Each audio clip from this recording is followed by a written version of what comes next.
Good morning, ladies and gentlemen, and welcome to the Hardwood Nation podcast with your boy, CL Anthony, and my main man, Bryce Ward. Bryce, what is going on? Well, not much, buddy. Just glad to be back. I just realized I was looking at the wrong screen. Hello, everyone. How you doing today? So, Hardwood Nation podcast, we keep it real and we keep it raw. Last night, Bryce, the Dallas Mavericks punched their ticket to the Western Conference Finals for the second time in 3 years. Your initial thoughts on Dallas this season? They're right where they need to be for the talent they have and the expectations for Luca and Kyrie. I think at this point, I think they're right where they should be. The Thunder had an amazing season. They're still just a tad young and have to, I think, go through certain experiences. And I can't remember off the top of my head how far Dallas has made it before, but they've had a couple. I think they've been in the playoffs more recently, especially since Luka's been with the team. So I just feel like it was the natural progression of things for them. If they didn't make it there and losing, if they would have lost to the Thunder, they would have more answers or more questions to answer next season. They kind of needed to do this.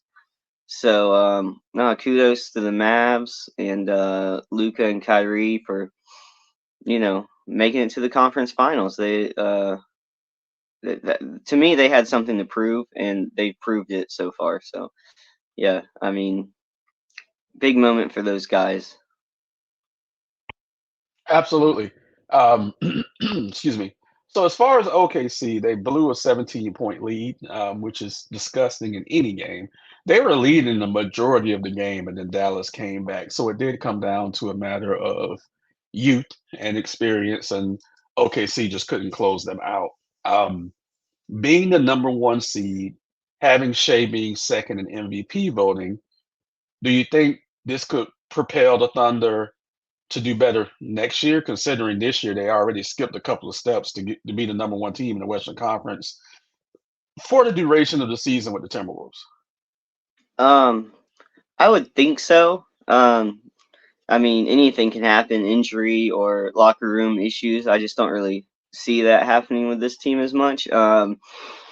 SGA is pretty much in his prime right now or entering it, so it's just we should expect great things from them in this team. They should be in the conference finals next year. It's not going to be easy with Mhm. Denver and Minnesota. And now you've seen this Mavs team, especially if they pretty much stick together. I mean, it's not easy making it to the conference finals. Sure.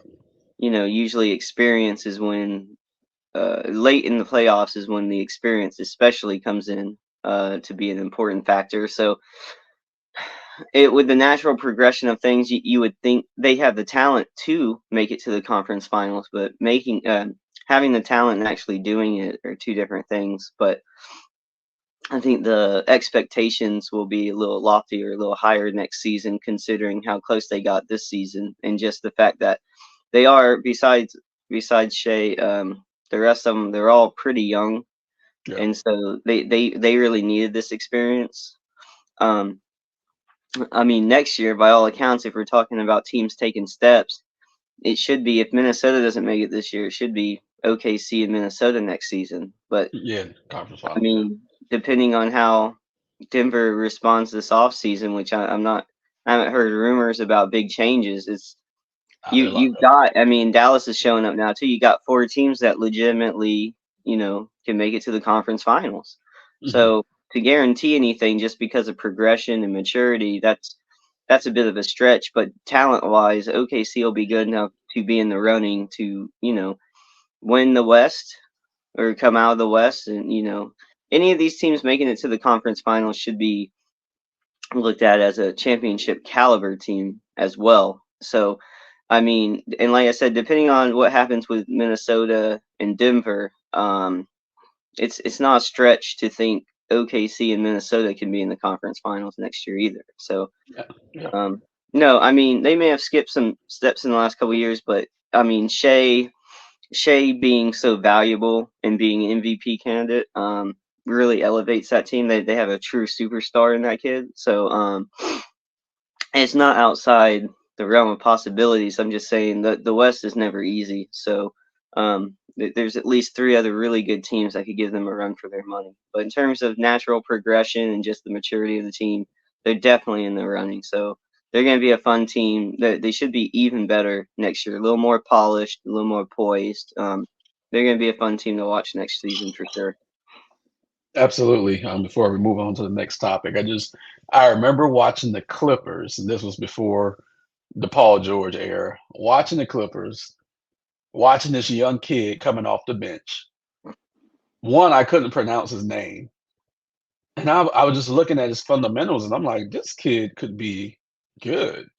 I had no idea he was going to be number two in MVP voting good one day. No, but I saw Shea years ago, and I'm like, it's something about him that's pretty special. So I'm happy that he's having the breakout that he's having now. Um, Today, we have, in just a few hours from now, the two greatest words in sports, which is Game 7, and we have two of them today. Um, Since our last recording, Minnesota and Denver have been throwing a couple of more haymakers at Mhm. each other, and Denver got ran out of Minnesota the other night, um, in spectacular fashion, by the way. 45-point L that they took at the hands of the Timberwolves. We've both said all season Denver was going to go back. We couldn't see a team beating Denver 4 times in a week. Minnesota kind of changed my mind on that a little bit. Mhm. How epic. We knew this playoff series was going to be epic. We knew it. This was going to be the best playoff series of the year. Who do you think comes out of this matchup today? Denver. I've been picking Denver the whole time, and I think we're gonna see, for as amazing as Anthony Edwards is, and as good as Towns can be, and as good as that defense can be. Um, I think we're gonna see some small, age and maturity issues, kind of like OKC had against the defending championship team. I just feel like, given the toughest moments, up against the wall, they're both up against the wall. So if I had to put my money on one, I'm putting it on the experience in the defending champs, and also Jokic's ability to just do the right thing or hit the craziest shots. I mean, I know it hasn't happened as much this playoff series like last season when he was just hitting Right. like ridiculous circus shots, but we know what he's capable of. And so if I had to bet on anything, I would just bet on the poise and maturity of Denver more than anything. And I mean, to me, Anthony Edwards is very much like the next guy up kind of thing in terms of possibly being the face of the league, but he's still really young, and I don't feel the need to put such high pressure on him, such as like he have to win a championship this year. He's got a lot of his career left, so I don't think it's their year just yet. Next year, it's going to be very hard for me to argue against Minnesota, but I'm going to go with what I've been saying all season. I'm going to go with what I was saying when they were down 0-2. I still think Denver pulls out this series. I, Got s- it. I saw a meme the other day where it showed Jokic looking real blank, and it said, in his voice, it said above it, it goes, "Must beat Wolf team team to play team with horse."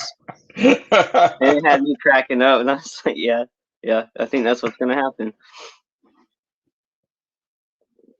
Got it. That's awesome. Um, so sorry, I had to look at something really quick. I'm gonna actually go with Minnesota today, and and I'm okay with the experience versus the youth. I'm cool with that. I see you, Mike, but I'm also gonna go with Mike Conley Mike, what's up? steadying those young wolves down. I'm gonna go with that. So who I absolutely love as far as Mike Conley as a floor leader. Jokic hasn't been his usual self this series because that front court is so fucking big. Okay, on Minnesota's ends, they've been able to neutralize him. So some of those bullshit ass circus shots that he makes all the time against smaller opponents, he can't do that against Minnesota. Okay, so he's not as efficient right now. But I do think that 45 point loss that Denver took, man. Sometimes when you're the champ, you just can't hit that next level again. You just be like, oh well, we got ours, and the next team rises up. And I think that's what's going to happen today. Mike, what's going on? What's up, CL? What's up, Bryce? Digging the mustache, Bryce. Digging the stash. Appreciate it. I've been getting mixed reviews from it, so. Oh, I hate it. I absolutely hate it. My wife loves it, which is why it's here to begin with. So that's the most important thing. Yeah, that's the most important thing. Mm-hmm. Mike, who you got? Denver, Minnesota, Game 7. I got Minnesota. I actually said in the last round, having conversations with some of my buddies, I was like, I'm taking Minnesota against Denver in 6. Granted, it's now going 7, but it looked like it was going 6 for a while there. Like Minnesota was killing it at the beginning. They were up 2-0. Yeah. They're just, for some reason, Anthony Edwards playing out of his mind. Mike Conley is definitely playing very well right now. So we'll see what happens tonight. I'm excited. I'm excited for that game. That's actually the game I've been most excited for the whole weekend. Oh yeah, we knew this playoff series was going to be the best one of the year. We knew that hands down before it even started. New York and the Pacers are actually our first Game 7 of the day. Mike, I'm going to start with you. I always have the sentiment of fuck New York. Not the team, but the fans. Yeah. And I told my lady the other night, I said, Jesus Christ, if the New York Knicks get to the conference finals, I'm not going to be able to deal with those fans. Absolutely not. So, Mike, who wins Game 7 today? Indiana or New York? New York. Damn, that was easy. Jalen Brunson. So look, I saw an interesting image the other day.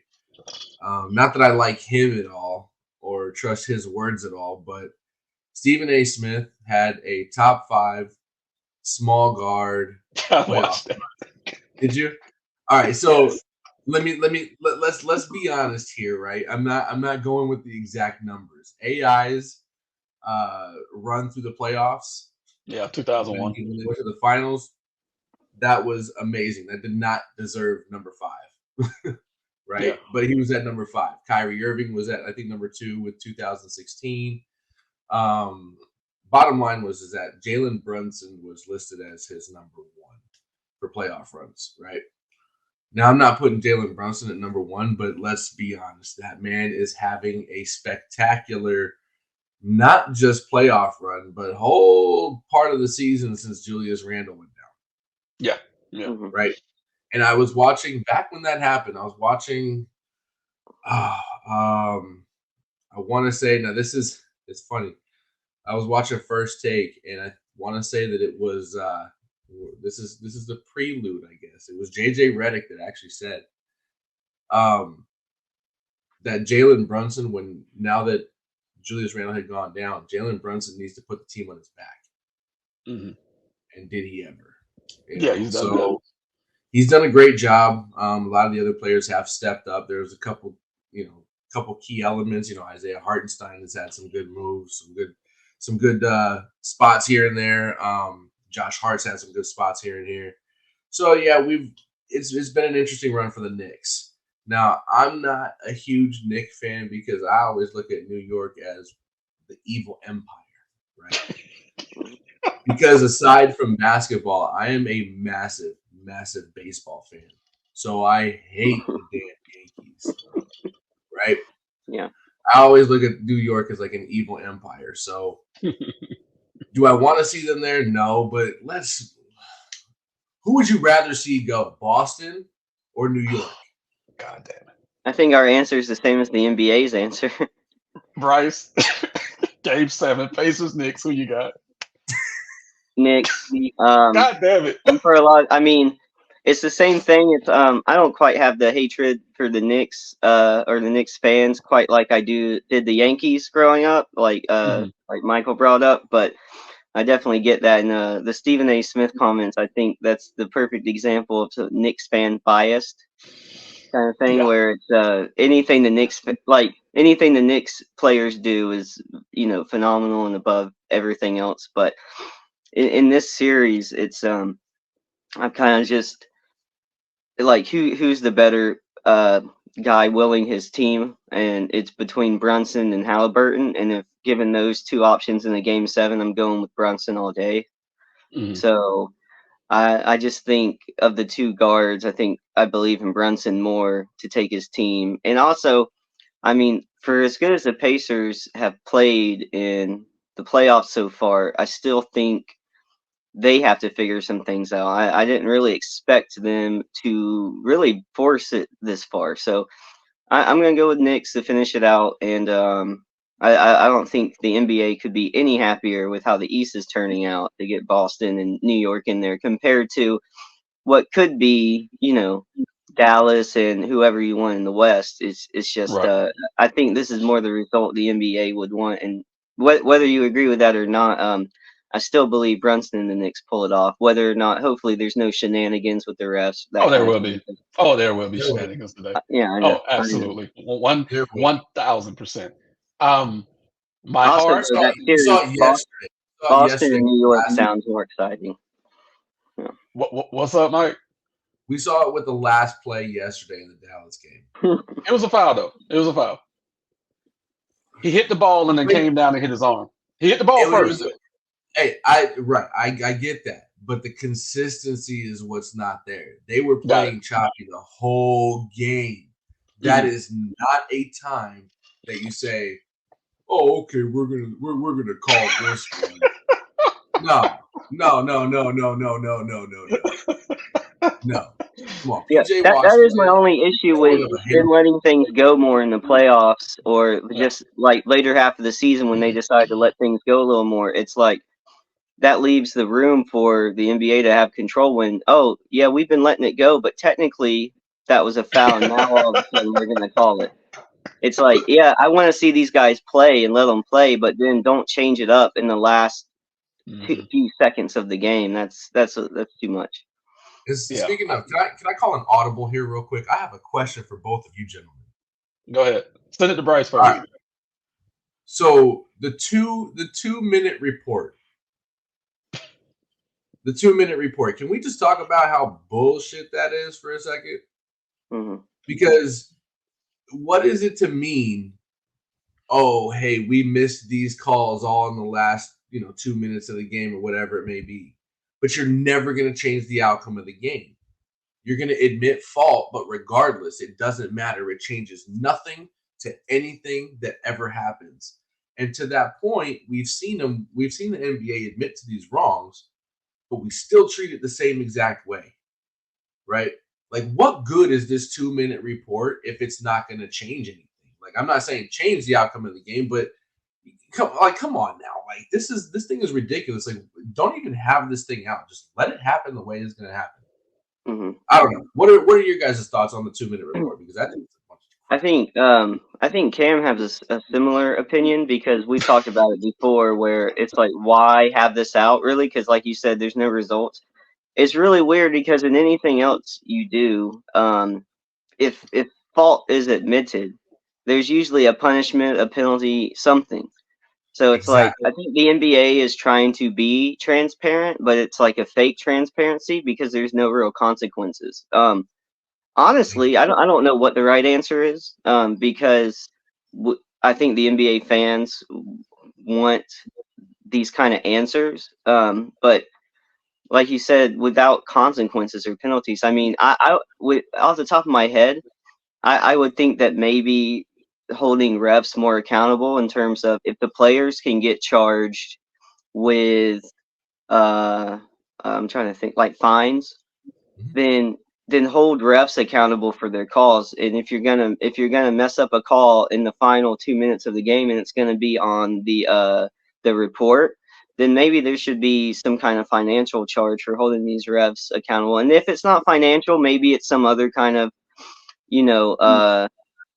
some other kind of disciplinary action. Nothing serious, but just the fact that like you're telling us what you did wrong, but then these refs, nothing happens. Nothing changes, like you said. Doesn't change the win-loss record. Nothing. It's just transparency. And if you're still getting fucked over, but the other guy is being transparent, you still feel fucked over. So I don't get it necessarily.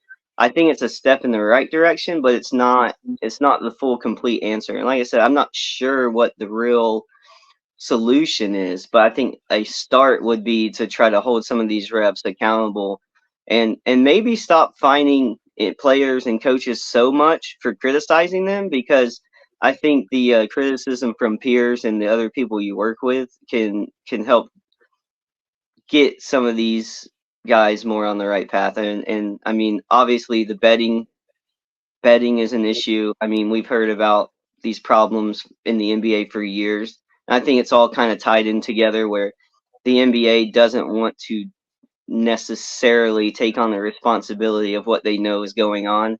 So this fake transparency is their way of kind of getting people off their back, even though it has no real consequences. So I don't know. It's a step in the right direction, but it's not the full answer, and it's enough to just frustrate a lot of people. So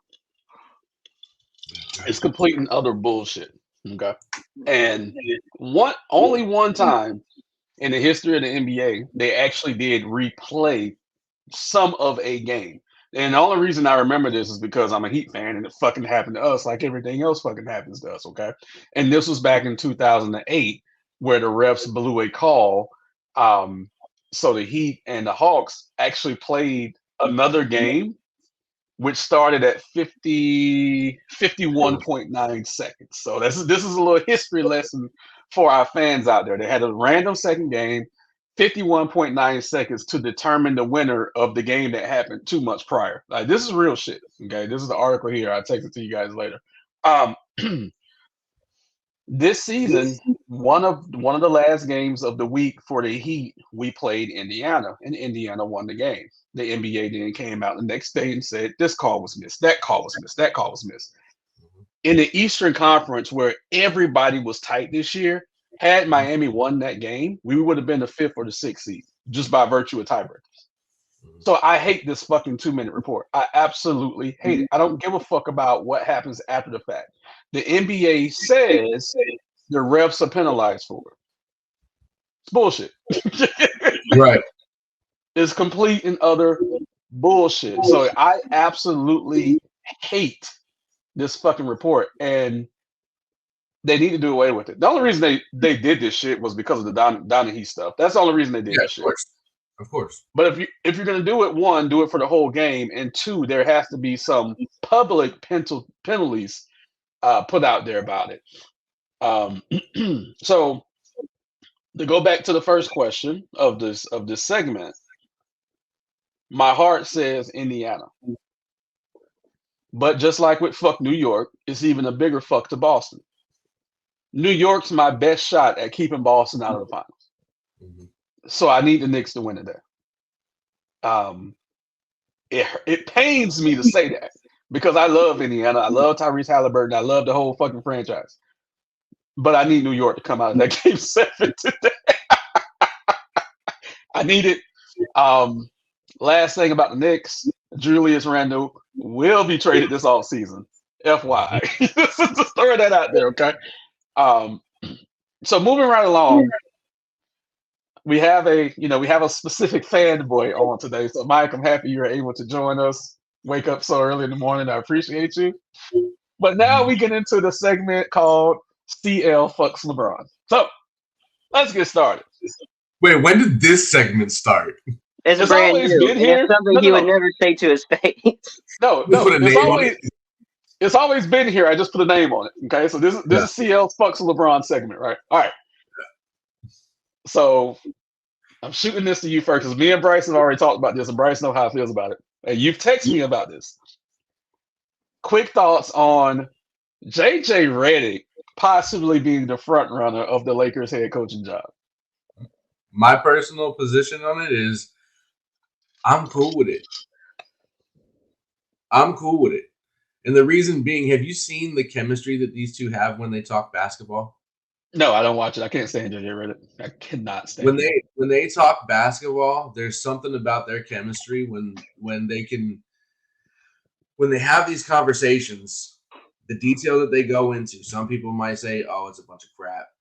I think that it's a fairly intelligent way to approach some of these situations when they talk about them. It's kind of like a barber shop, like the shop that LeBron has, right? Yeah. But it's just him and JJ.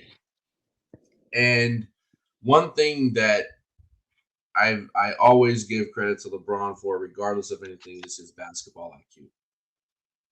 And their basketball IQs, in my opinion, are right in line with each other as far as how they react to certain things. Like when they talk about the certain topics, they're pretty much on the same position. So for me, I have to understand that when LeBron needs a coach, nobody is Bill Russell where you're going to be coaching and winning a championship as a player coach, right? You have to have your. I think that the one that he would respect the most at this moment would be JJ Redick because of that, right? There's a little bit of the. This falls also in line with how LeBron does coaches. Like when he was in Miami, Spoelstra, new coach, Cleveland, he ended up with Ty Lue, right? So there's he works under new head coaches to the NBA. This would be JJ Redick's first move as a head coach. But I think that they would gel better. Maybe the inexperience would hurt JJ Redick, but that's where LeBron's experience comes into play. And plus it allows to say, okay, LeBron, I'm going to let you kind of do what you're going to do. I think that's kind of the excuse that all of them give him because he's so good. And he can control the floor. He's a floor general. Do what you got to do. Yes, you're going to ride the coattails, but look at what ended up happening with Tyler. Look at what happened with Spoelstra. Spoelstra, since he's coached LeBron, has become one of the top coaches in the NBA, period. So you're giving LeBron credit for that? No, I'm not giving LeBron all that credit at all. I want to give credit to both of them for is the fact that Eric Spoelstra was a new head coach to the game, and he relied a lot on LeBron. And it worked. It worked. The tandem of Wade and LeBron worked well. Like the whole situation worked well, at least for 2 seasons. So, well, in my opinion, it's cool, but listeners around this are going to turn around and say they only won 2 chips out of it. Right. Not 5, not 6, not 7, no, 2. Right? So I think that it fits the narrative that LeBron has had for his coaches a lot better, but I think that based on their chemistry and conversation, I think that it would work to the point to where you won't see LeBron kind of exit out of the conversations a little bit. He wasn't happy with Darvin Ham being there. Let's be real, right? Frank Vogel made it very, very frustrating. And by the way, I've had many conversations, and I think, if I'm not mistaken, at the beginning of the season when we had this conversation about the Phoenix Suns, I said Frank Vogel was going to be a horrible coach. Yeah. So, like he's a frustrating coach, right? Because he doesn't work transitions well. It's almost like he panics, right? He's not an offensive coach. Absolutely not an offensive coach. Right. But I think that it would be a great opportunity for JJ Redick. I think they gel well. I think they're on the same page for the most part. And that control goes to LeBron again, the way that it needs control. Yeah. That's control. He likes to have his hands on the PS5 controller, you know what I mean? So I don't know. I'm not saying it's going to be the greatest thing in the world. They probably won't do much. That's even if LeBron even stays. Yeah. We're going to touch on that hopefully if we have time. Bryce, what are your thoughts on JJ Redick potentially coaching the Lakers? I think it's setting up his coaching career to be a disaster. I think the pressure of going into LA whether or not LeBron's there, I don't think it's a good environment for a first-time head coach. I think JJ Redick coaches sometimes his kids' little league team or Yeah. AAU team, something like that. And also to Mike's point, their chemistry is great together, but doing a podcast and drinking some wine, I think is way different than what's going to be expected on the sidelines. And with that, to bring up Spolster again, Spolster was the only coach LeBron really couldn't get fired. Right. So I think the working together and bouncing ideas and using each other's basketball IQs, I think that's great. But I think there's a bunch of X's and O's coach that you could argue are probably just as well versed and can speak that language as good as JJ Redick. It's just he happens to have a podcast that a lot of people enjoy listening to, and with LeBron on there, hearing them talk and explain things is incredibly interesting. But in terms of coaching, I'm looking more for a guy who can handle that situation, and I don't trust that out of a first-time head coach as much. I think like with how we've looked at like Jason Kidd and Steve Nash, one very more successful than the other in terms of coaching so far. I mean, but Yeah. I just don't think it's a great environment for a first-time head coach. And then you got to pair them with LeBron, who's notoriously been tough on coaches, whether or not he was friends with him or not. I think is a bad situation for JJ in terms of if he wants to really get into coaching and stay coaching long term.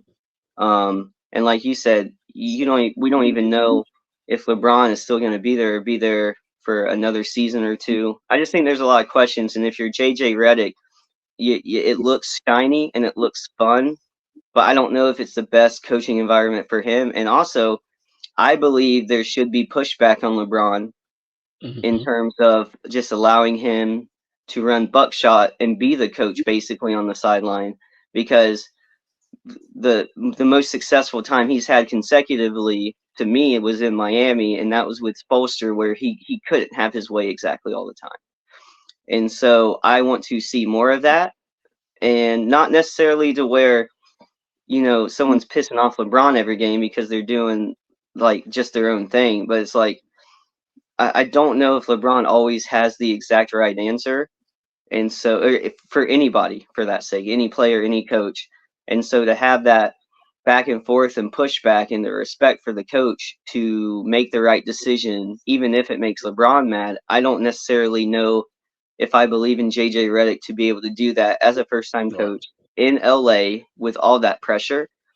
And so I think it's a fun answer to have JJ Redick there as coach. But I think in terms of if you're a LeBron or LA fan, or even a fan of wanting to see JJ Redick do well as a coach, I don't think it's a good combination for any of those outcomes. And so if I was JJ, I wouldn't do it. If I was LeBron, I wouldn't want JJ. And if I was the Lakers, I wouldn't want JJ. Not for this season, not when you have LeBron for maybe another season, maybe two, and maybe not any. So it's like if I'm going for a championship, which LA should always be going for a championship, I don't think I hire JJ Redick. I will say JJ did interview for the Charlotte job as well. So I think JJ is going to be a head coach one day, but I just think that the Lakers aren't the team for him to start with. I think new head coaches should start with a young up and coming team, a la the Orlando Magic, so they can grow together. Okay. It looks good on paper though. They have this relationship, whatever. People love JJ Redick for whatever reason. Mike, you remember 20 years ago when people hated JJ Redick. I'm still in that group. He was public enemy number one coming out of college. Look, I'm he's a I'm still there. I hate Duke. Yeah, right. I am Oh. still there. But will he be a coach? Yes. I don't necessarily think he's going to coach. I don't necessarily think he's the right coach for the Lakers. We actually have 3 more topics to hit on, so we got to hit them quick because the last topic is very important. Yeah. Bryce, LeBron James, courtside in Cleveland. Your initial thoughts? That's his hometown team. I don't think anything of it. If LeBron goes anywhere, though, I don't think anything of it at this point either. I don't think it's a hint. I don't think it's anything like that. I'm not reading anything into it other than that's his hometown team. He's won them a championship. He's very much tied with that team. I would tie him more with that team than LA, even if he retires in LA. I still think of him more as a Cleveland Cavalier, more of a Miami Heat than I do LA Laker. Yeah. So I didn't think anything of it. I just thought it was him being in Cleveland watching a playoff game. So I didn't read into it really. I knew Right. other people would, but I don't see anything really there. Mike, what you got? I'm not reading anything into it either. I think that by the time we all call it a career for LeBron, and he ends up in a front office somewhere, it'll probably be in Cleveland, because that's, like Bryce pointed, that's where that's his hometown. That's where he started everything. Like, it would just make so much sense. Kind of like, why did Michael Jordan have anything to do with the Charlotte Hornets?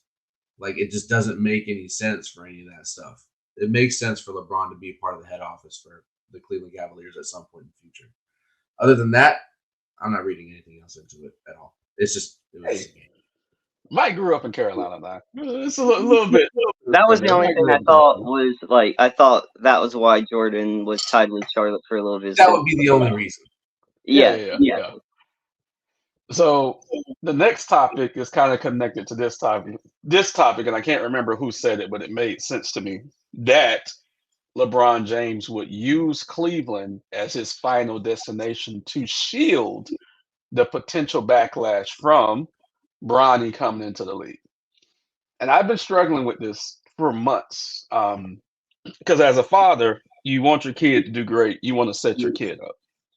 I've never seen Bronny play, but just by looking at the numbers, it just doesn't look like he's NBA ready just yet. Mike, I'm throwing it to you first. What do you think about this push to get Bronny into the NBA, where this year he could possibly take a spot from a more deserving player? Well, who's to say he's more deserving? We've seen players in all sports that have had Tom Brady, pick number 199, the GOAT. You never know what you're going to get, right?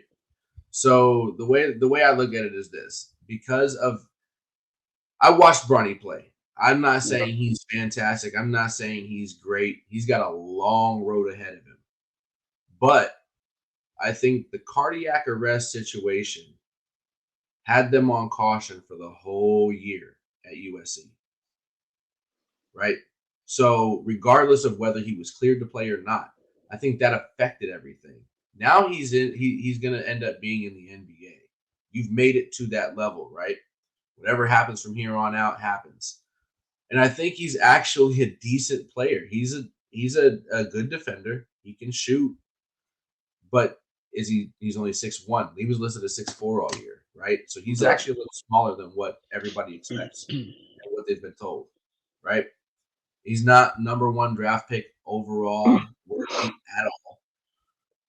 He's definitely second round, if anything. But I mean, I'm excited to see him play because I want to see what it is now that he's in this position. Not just because I want to see a father-son situation, because of the fact that I just want to see him and how much he succeeds. Because we had Michael Jordan's son, Marcus, right? Marcus didn't. Yeah, he didn't make it to the league. He went to UCF and flamed out. That's what I'm saying. Done. Right? Terrible. Yeah. And it's like, okay, well, the NBA legacy stops with Michael and his family. I want to see. But real quick, Marcus did average more than 4.5 points a game in college. Let me say that. All right, go ahead. He also played more. He also played a full season where Bronny James didn't. He did. And not just that, USC, they were not a good team. Let's be real. They just were not a good team.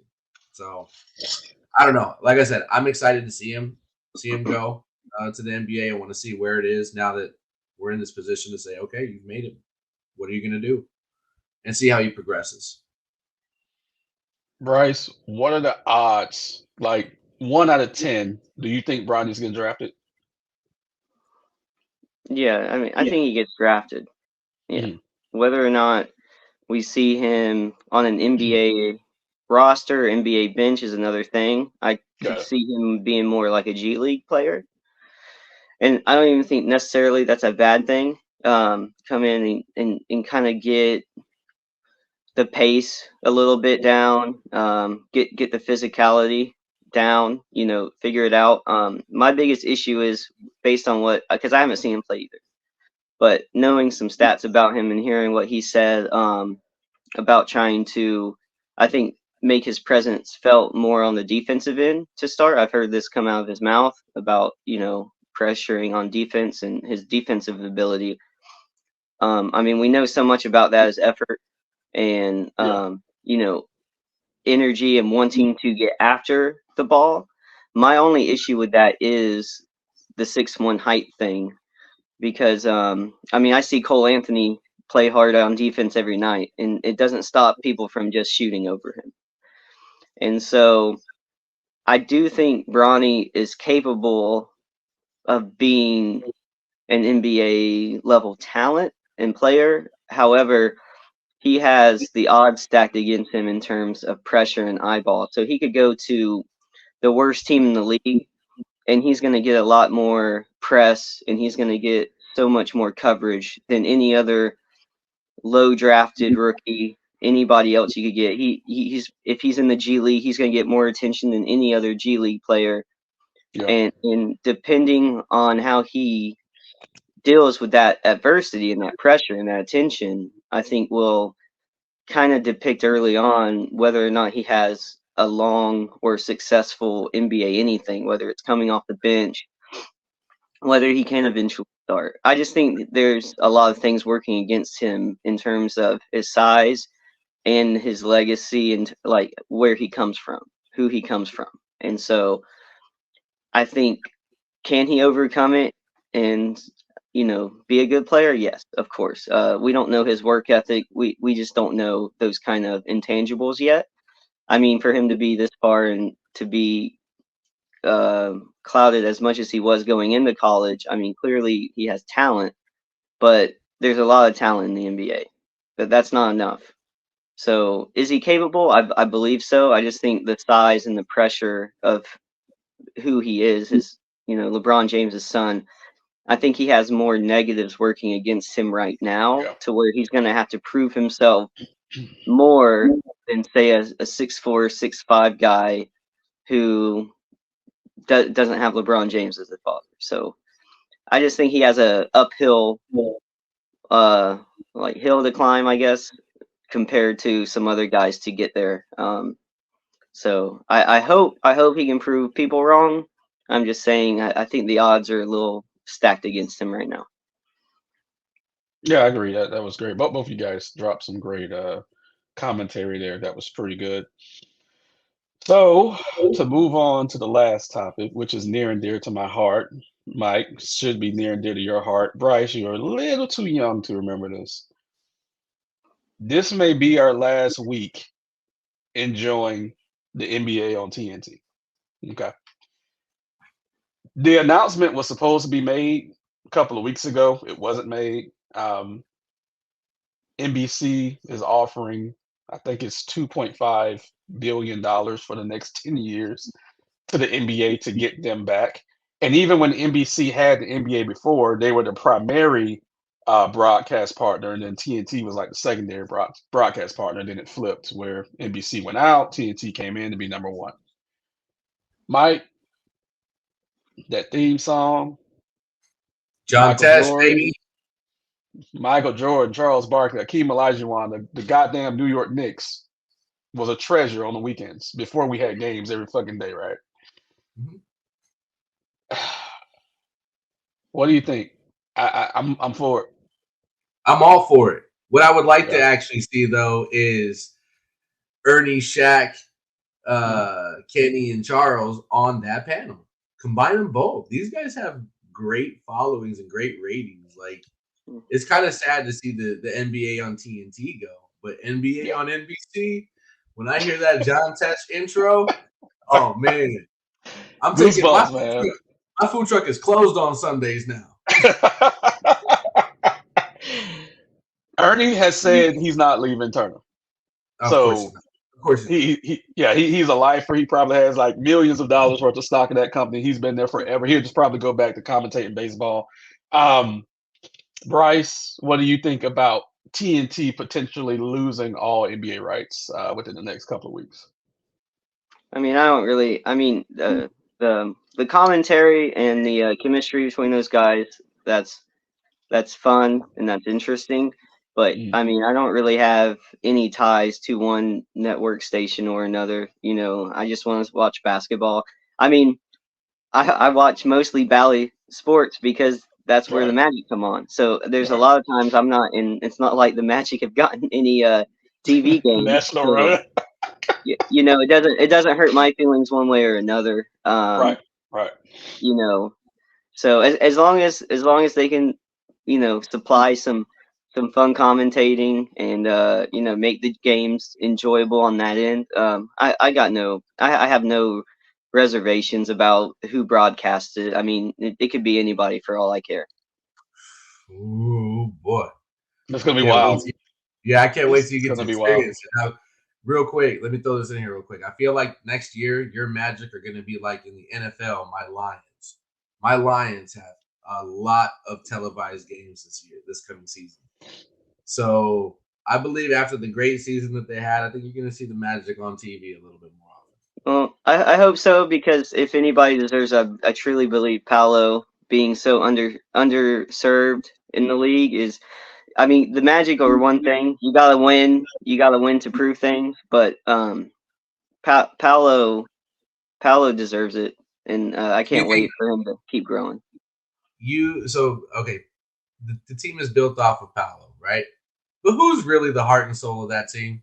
Let's be Jalen, real. All right, cool. you don't even have to go far from. There's a lot of post interviews. You hear the coach call him the heart and the motor of that team, and also it has a lot to do with the way the success of that team has a lot to do with the way the defense starts off intensity wise.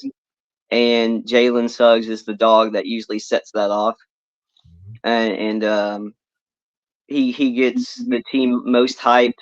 He gets the crowd most hyped. That kid is just made for those kind of moments and to be that for that team. Paolo is more like that steady rock of just offense that you need. You need that offensive hub, and Jalen Suggs has turned into a very reliable 3-point shooter, not on high volume, but he's done what they've asked him to do. But in terms of defense, which is our team's identity, and the fact that Mosley is known for having these guys buy in and play so hard, Jalen Suggs is the epitome of that. Facts. And there's no way around it. He's the third head of that young trio that they have, and he's incredibly important. Well, ironically, like there's something about the Suggs family. Let's be honest. Like his cousin's Terrell Suggs, right? So he was part of a three-headed monster in Baltimore with the Ravens, with Ray Lewis and Ed Reed, and look what they did, right? There's just something about the Suggs blood that it just runs in it, like that dog that's in them. It just runs in Yeah. that. So Yeah. He's super Yeah. physical, and you love his energy. Watching him play defense this season was probably the most fun I've had watching anybody play defense in anything ever. So, he's been overlooked a little bit because the first couple of seasons were pretty rough for him. But I mean, he's just a straight dog. And watching him on defense, his energy, it's it infects you. Like you want to see more of it, and you find yourself rooting for. I don't think I've ever heard anybody this season say anything negative about Suggs in terms of not seeing the effort or not seeing the energy. It's like when you watch him, you find yourself rooting for him because of all those intangibles. So yeah, they're going to be an exciting young team. They're basically where OKC and the Timberwolves were last season in my eyes, where you're looking for them to make another step. We'll see if they can because they're so young. But I believe in Paolo, I believe in Suggs, and I believe in Franz, despite the first playoff series being a little rough for him. And I believe in Mosley, who clearly has those guys buying in. I'm a fan of Suggs, and if you want, I will gladly parade Tyler Hero to Orlando if you No, want to remember send what you Suggs said? down to The Miami. Heat and Magic Fair don't enough. trade. Remember? We don't. We don't We retrade. don't. We don't But retrade. we there's only been one Heat Magic trade, and that was for Jesus Christ, can't think of his name. Shabazz Napier? Napier. Yeah. But It's Braun you, wanted him. you can send Suggs on down to Miami, and I'll just push Tyler Hero up to you. Uh, really quick, Mike, since we had you on, I just want to ask you your thoughts on Damian Lillard this year in Milwaukee. Well, if throwing it back to the season preview when we had talked about it, I wasn't a fan of the move. I thought that it was going to be a train wreck. It ended up turning out to be a train wreck to a point because Milwaukee did not have that much success. It was out first round, right? Yeah. Lillard as an individual statistical season, it wasn't bad. It wasn't bad. But, Giannis getting hurt towards the end of the season played a factor, I feel like. And I'm just curious what it was like in that locker room all season. I feel like this is turning into the Milwaukee Trailblazers. God damn. You know what I mean? Okay. So I think that if it continues to go this way, and I know this is only one season, but some of these teams are making decisions fairly quickly these days. I think that this is the situation that will push Giannis out of Milwaukee. Oh wow! I mean, he's locked up though for another 3-4 years. Wow. He's still signed young. That extension. Yeah, he's still young, but he signed that extension. Yeah. He's still young. Anthony Davis signed an extension too. Lots of players sign extensions. Yeah, you're right. We don't see guys move in free agency like that anymore. We see them move in trades. I am, however, very, very excited for free agency this year. Me too. Who's out there outside of LeBron? LeBron. And whatever Phoenix does with Kevin Durant, right? So I say get rid of him. In fact, I'm not saying so. All right. I say get rid of Bradley Beal before anything, but nobody's going to take that contract. Nobody's going to take that. Yeah. Nobody's going to take that contract. I think Booker's going to be pushed out soon, and New York could be that destination. New York, yeah. New York could be that destination. Yeah. I can see Kevin Durant going back to OKC. Mm-hmm. I really can. And what cupcake shit would that be to happen again? You go back to the number one team in the West? Yeah. Look, yeah. I have so little respect for Kevin Durant. Like, I don't know who your most hated players is. We can agree. We can agree on that. But I am so sick of Kevin Durant. I cannot wait till he retires. I can't. Instead of the Slim Reaper, you should just be called the Coach Reaper. And I said this. He is so overrated. Mm-hmm. He's overrated. Yeah. Like, we could do a whole segment on my position on Kevin Durant. But I'll tell you why I'm excited for free agency, and that is because I do want to see where Bronny James gets drafted, where LeBron actually follows, and because we got so screwed again. Oh yeah, 2 years in a row. The Hawks. Come on, the Hawks got the first pick. No. And possibly the weakest draft we've seen in like a long time. So I don't care who Detroit drafts at number 5. Draft Bronny. Draft Bronny. Chaos. That's what you want? He wants chaos. Draft Bronny. Dude, at number 5. Dude, at number 5. I don't. This draft is so light. I don't care where it goes. At least you guys got Cade Cunningham. He's impressive. Yeah, Cade's good. Yeah. So I believe if that happens, Cade stays. I believe LeBron moves wherever Bronny goes. So you're drafting Bronny at number 5 to get LeBron James. Wow. Right? So at that point, I can see Jaden Ivey moving, and I can see Asor Thompson moving as well. Yeah. So on that note, we're going to wrap it up for this week's episode of the Hardwood Nation podcast. Mike, tell the people where they can find you at. Instagram, MichaelFranzo726. Although you can find me if you want to check out some good stuff. I'm going to start dropping my business one. So free throw time Rico. That's my food truck. Check it out, Puerto Rican food. It's delicious. Whenever you guys are in Arizona, I've always said I got you guys on some food. So come try it out. You can find me on Instagram personally, Michael Franz 0726 or McCartney 0726 on Twitter, if I remember correctly. Everyone, please like, subscribe, and share our content. If you like us, that's great. If you hate us, that's great too. Let us know below. Everyone stay safe, and we are out.